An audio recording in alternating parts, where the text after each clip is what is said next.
Les portes de l'ascenseur s'ouvrirent avec un léger carillon, et toutes les conversations dans le hall s'interrompirent. Mes talons claquèrent sur le marbre alors que je sortais, confiante, calme et vêtue comme si j'appartenais à cet endroit. Parce que c'était le cas. De l'autre côté du hall, la voix de ma cousine Nathalie traversa l'air comme une lame. « Qui l'a laissé entrer » dit-elle bruyamment, riant en direction de ses amis. « Elle est comme de la moisissure. Elle revient toujours, peu importe combien de fois on la frotte. » Le rire qui suivit fut strident et cruel. Je ne sciais pas. Plus maintenant. Avant de commencer, laissez un commentaire et dites-nous d'où vous venez et de quelle ville vous regardez nos vidéos. Et après avoir regardé toute la vidéo, n'oubliez pas de nous dire ce que vous feriez dans cette situation. Soyez honnêtes. Dites-le moi dans les commentaires ci-dessous. Nous lisons chaque commentaire. Commençons. J'avais passé des années à être la silencieuse, la fille qui s'éloignait au lieu de riposter, qui laissait tout derrière elle quand mon oncle suggérait que je n'étais pas faite pour leur monde. Mais aujourd'hui n'était pas un de ces jours. J'ajustai la sangle de mon sac en cuir, marchai droit vers la réception et fis un signe de tête au concierge. « Bonjour, Marc. J'aurai besoin de mes clés. » Marc se redressa instantanément. « Bien sûr, mademoiselle Dubois. » Le sourire de Nathalie vacilla. « Mademoiselle Dubois, de quoi parlez-vous ?» Le concierge me tendit la carte clé argentée et élégante des deux mains, son ton formel. « Bienvenue chez vous, madame. Votre pantouse est prêt. La sécurité escortera tout invité non autorisé à l'extérieur. » Le silence qui suivit était si épais qu'on aurait pu s'y étouffer. Nathalie cligna des yeux. « Quoi ? Escorter qui à l'extérieur ? » C'est alors que les gardes apparurent. Deux hommes grands en costume sombre. « Madame, » dit l'un poliment, s'adressant à moi. « Nous avons reçu l'instruction d'évacuer les personnes non autorisées de votre propriété. » Je n'eus même pas besoin de dire un mot. Ils se tournèrent vers elle. Le sourire narquois de Nathalie se mua en confusion. « Attendez, c'est quoi ce bordel ? Elle n'habite pas ici. » Mon oncle. Correction, dis-je doucement, rencontrant enfin son regard. Mon défunt oncle. Et l'acte de propriété a été transféré. Sa voix se brisa. Tu ne peux pas me faire ça. Les gardes avancèrent. Le bruit de ses stilettos claquant en arrière résonna dans le hall. Elle essaya de rire, mais son visage était devenu pâle. Tu bluffes. Tu as toujours bluffé. Je souris faiblement. Tu verras que j'ai cessé de bluffer quand j'ai cessé d'avoir besoin de ton approbation. Ses amis chuchotaient tandis qu'elle était conduite vers les portes vitrées. Nathalie se retourna une dernière fois, sa voix tremblante. Tu penses que ça te rend meilleur que nous ? J'inclinai la tête. Non, ça fait juste de moi la propriétaire de l'immeuble d'où tu es escortée. Les portes se refermèrent derrière elle, et pour la première fois depuis des années, le silence eut le goût du pouvoir. Lorsque les portes de l'ascenseur se refermèrent derrière elle, j'expirai enfin. Mon reflet dans le panneau miroir semblait calme, peut-être même serein. Mais sous cette immobilité, une tempête se préparait. Il y a 2 ans, je n'aurais pas pu imaginer ce moment. À l'époque, je vivais dans un appartement exigu, travaillant des doubles équipes juste pour joindre les deux bouts. La même cousine qui m'avait raillé quelques minutes auparavant ne passait que pour se vanter. « Tu as eu ta chance, Claire », avait-elle dit un jour, sirotant un café d'une tasse que je ne pouvais pas me permettre. Tu aurais dû épouser quelqu'un de riche au lieu de courir après ces rêves stupides. Ce rêve stupide s'était transformé en Dubois Holdings, ma propre entreprise. Je ne lui avais jamais dit comment c'était arrivé. Je n'en avais pas besoin. Certaines victoires parlent le plus fort dans le silence. Alors que l'ascenseur montait, mon téléphone vibra. Un message de mon assistant, Jean-Paul. Jean-Paul. Transfert légal terminé. Vous êtes maintenant l'unique propriétaire des pantouzes 47 et 48. Bienvenue chez vous. Je souris faiblement. Bienvenue chez vous. 2 mots que je n'avais pas entendus depuis des années. Lorsque les portes s'ouvrirent, le Pantouze me salua comme un souvenir ressuscité. Des fenêtres du sol au plafond donnant sur la ville, la lumière du soleil inondant les sols en marbre, et le léger parfum de cèdre des meubles que j'avais choisis des années auparavant, avant que tout ne tourne mal. Je passai ma main sur le dossier du canapé. C'était exactement comme je m'en souvenais. Mon oncle n'avait rien changé depuis qu'il m'avait mise à la porte. Parce que la famille ne donne rien au raté, avait-il dit ce jour-là, ces mots résonnant dans ma tête comme une mauvaise chanson. Nathalie comprend comment fonctionne cette entreprise. Pas toi. Il avait souri alors que je me tenais près de la porte, mes bagages prêts et ma fierté brisée. Va courir après tes rêves, Claire. Ne reviens pas quand ils s'effondreront. Et je n'étais pas revenue. J'avais construit quelque chose à partir de rien, seul, meurtri et déterminé. J'avais travaillé dans des entrepôts glacials, géré des stocks de nuit et démarché des investisseurs qui me riaient au nez. Mais au moment où ma start-up a fusionné avec la même entreprise qui m'avait autrefois licencié, tout a changé. Je n'ai pas seulement gravi les échelons. J'ai pris la place qu'ils pensaient que je ne mériterais jamais. Maintenant, debout ici, la ville s'étendait devant moi comme un empire enfin sous mon nom. L'interphone sonna. La voix de Marc retentit, prudente. Mademoiselle Dubois, les invités sont partis. Ils n'étaient pas très contents. Moi non plus, dis-je doucement. Merci, Marc. Il hésita. C'est bon de vous revoir, madame. Je raccrochai, mais ces mots persistèrent. C'est bon de vous revoir. Je me versai un verre d'eau et regardai par la fenêtre. Ce n'était pas seulement la vengeance qui m'avait amené ici. C'était quelque chose de plus lourd. Le genre de justice que la vie donne rarement à moins de se battre corps et âme pour l'obtenir. Derrière moi, mon téléphone vibra à nouveau, cette fois avec un appel. Nathalie. Je la laissai sonner une fois, 2 fois. Puis je répondis, que veux-tu, dis-je, la voix ferme. Son ton était strident, craquant sous la panique. Tu penses que tu peux juste tout prendre? Ce pantouse était à mon père. Tu n'es rien sans cette famille. J'étais rien à cause de cette famille, répondis-je. Il y eut un silence, puis un rire amer. Tu penses que les gens te respectent? Tu ne fais que jouer les riches. Tout le monde sait que tu as mendié des investisseurs. Tu as probablement vendu ta dignité aussi. Je la coupai. Attention, Nathalie. Tu parles à la femme qui signe maintenant les fiches de paie de ton service. Sa voix se brisa. Qu'est-ce que tu dis?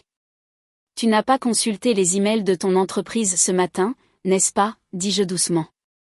Dubois Holdings a acquis Montgomery Estate hier soir. Cela signifie que je possède plus que cet immeuble. Pendant un instant, je n'entendis rien. Pas de respiration, pas de bruit, juste le silence. Puis elle chuchota, tu nous as rachetés? Je t'ai racheté. Je laissai échapper un petit rire. Non, j'ai racheté l'entreprise qui possède ton travail, ton appartement et ton style de vie. Le reste n'est que de la paperasse. Elle inspira brusquement comme si elle avait été giflée. Tu ne peux pas faire ça. Oh, Nathalie, dis-je, regardant la ligne d'horizon scintillante. Je l'ai déjà fait. Lorsque l'appel fut déconnecté, je restai là, dans le silence, ressentant quelque chose que je n'avais pas ressenti depuis des années. Pas le triomphe, mais la paix. Parce que la vengeance n'est pas toujours feu et fureur. Parfois, elle est calme, silencieuse et légale. Je me retournai vers la pièce. Chaque centimètre de cet espace contenait des souvenirs, certains douloureux, certains tendres. Le rire de ma mère résonnait faiblement dans mon esprit. Elle m'avait toujours dit, la meilleure vengeance est le succès qu'ils ne peuvent pas défaire. Elle avait eu raison. La ville brillait en contrebas alors que la nuit commençait à tomber. Quelque part dehors, Nathalie était probablement en rage, essayant de comprendre comment j'avais fait. Mais la vérité était simple. Elle avait sous-estimé la fille qu'elle avait appelée faible. Je n'étais pas faible.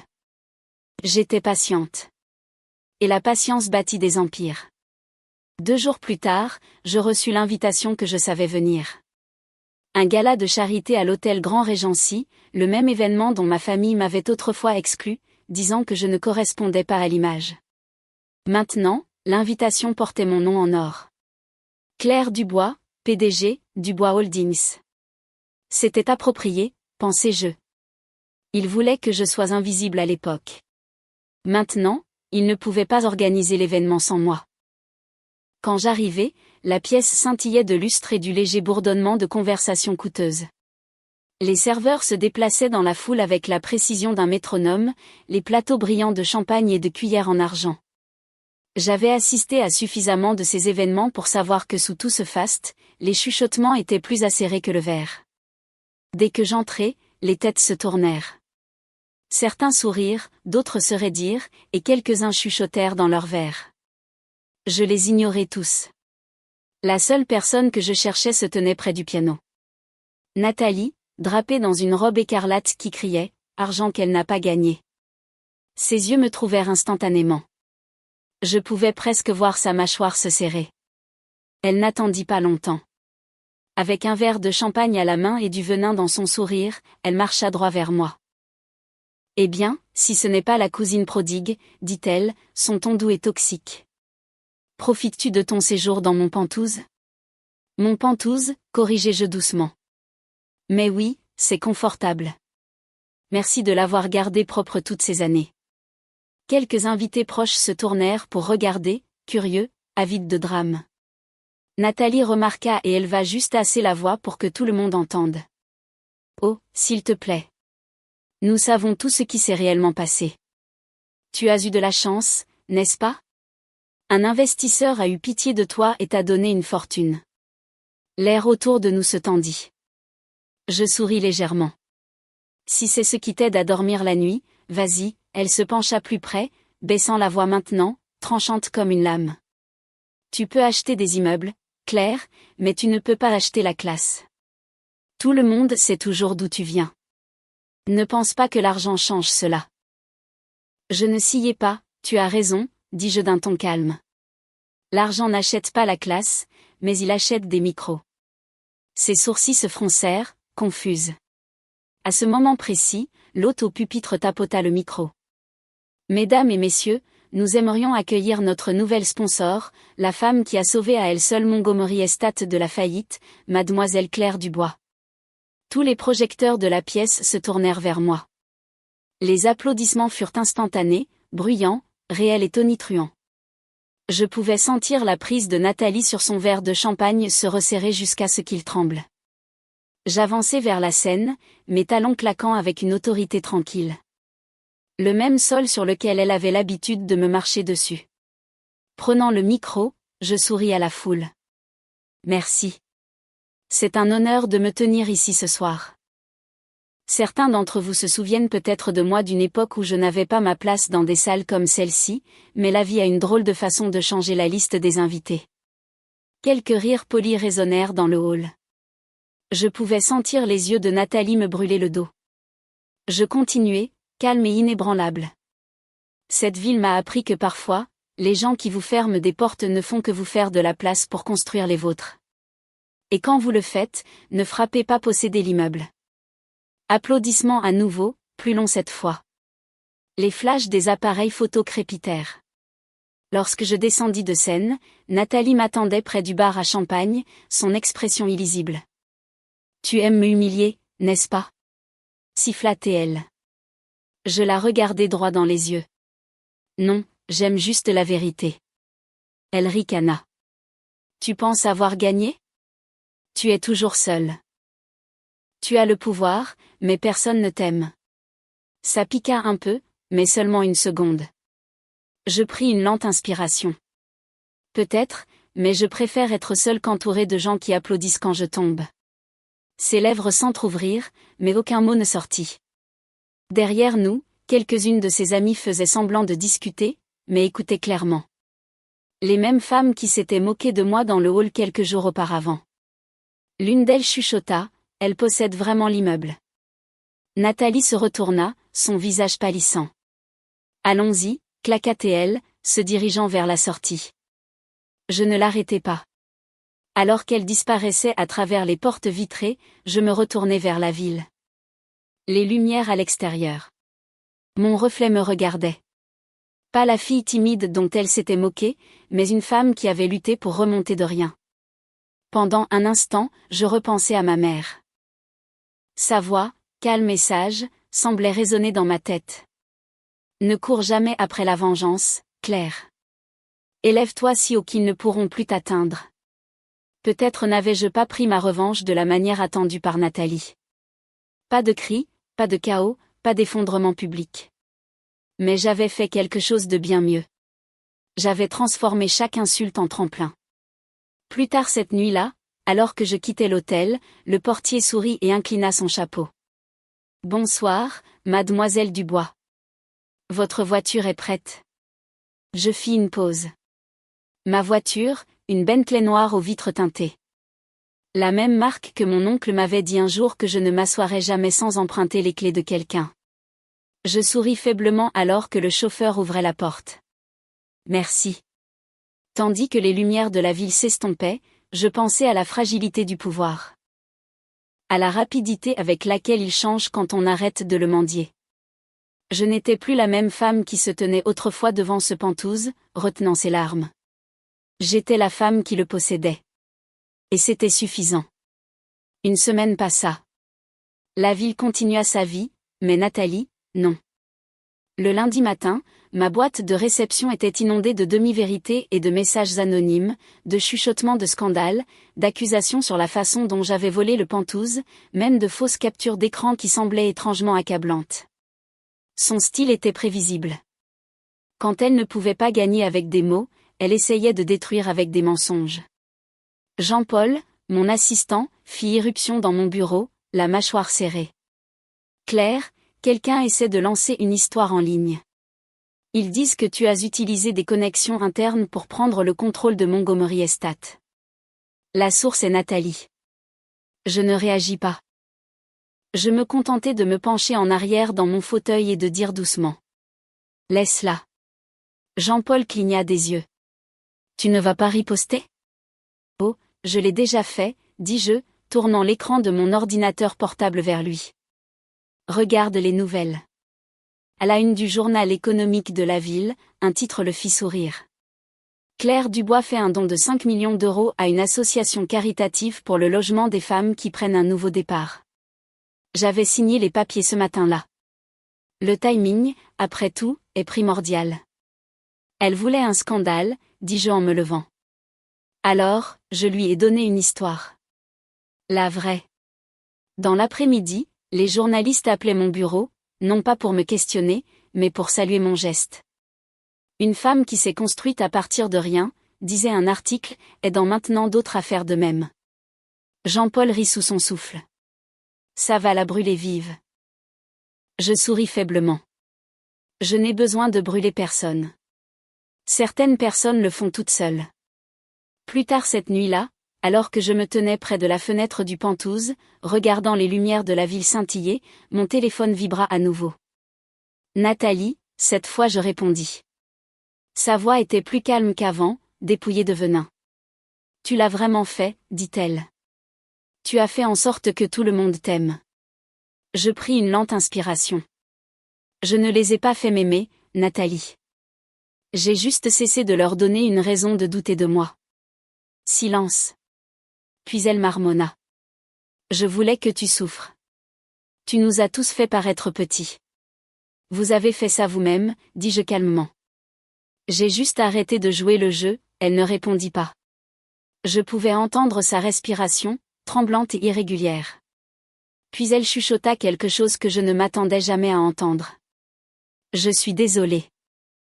Pendant un instant, je ne savais pas quoi dire. Les excuses ne faisaient pas partie du vocabulaire de Nathalie. Je n'ai jamais voulu prendre ce qui était à toi, dis-je doucement. Je voulais juste construire quelque chose qui était à moi. La ligne se tut. Puis elle dit presque d'une voix brisée. Je ne sais pas qui je suis sans le nom de la famille. Je sentis quelque chose changer en moi. Pas de la pitié, mais de la compréhension. Alors peut-être est-il temps que tu le découvres, dis-je doucement. Tu es plus forte que tu ne le penses. Tu n'as juste jamais eu besoin de l'être. Elle raccrocha sans un mot de plus. Je regardai à nouveau par la fenêtre, la ligne d'horizon se reflétant dans le verre. Pour la première fois, je ne ressentais ni colère ni triomphe, juste la paix. Parce que la vengeance ne consiste pas à les regarder tomber. Il s'agit de se tenir debout quand ils pensaient que vous ne le feriez jamais. Un coup à la porte me tira de mes pensées. Marc, le concierge, entra, tenant une enveloppe. Ceci vient d'arriver pour vous, mademoiselle Dubois. À l'intérieur se trouvait une petite note. Pas de nom, pas de signature, juste 5 mots dans une écriture familière. Tu l'as mérité. Sois fier. Je n'eus pas besoin de deviner qui l'avait envoyé. Mon défunt oncle m'avait écrit exactement ces mots lorsque j'avais obtenu mon diplôme universitaire. Peut-être Nathalie avait-elle trouvé une de ces vieilles lettres et l'avait-elle envoyée. Peut-être était-ce sa façon de dire au revoir. Quoi qu'il en soit, cela n'avait pas d'importance. Je me tournai à nouveau vers la fenêtre, laissant les lumières de la ville m'envahir. Pour la première fois depuis des années, je n'avais pas l'impression d'essayer de prouver quoi que ce soit. J'étais chez moi, non pas parce que je possédais le Penthouse, mais parce que je me possédais enfin. Et dans le silence, je chuchotai à la ville qui m'avait vu grandir. Laissez-les se demander comment j'ai fait.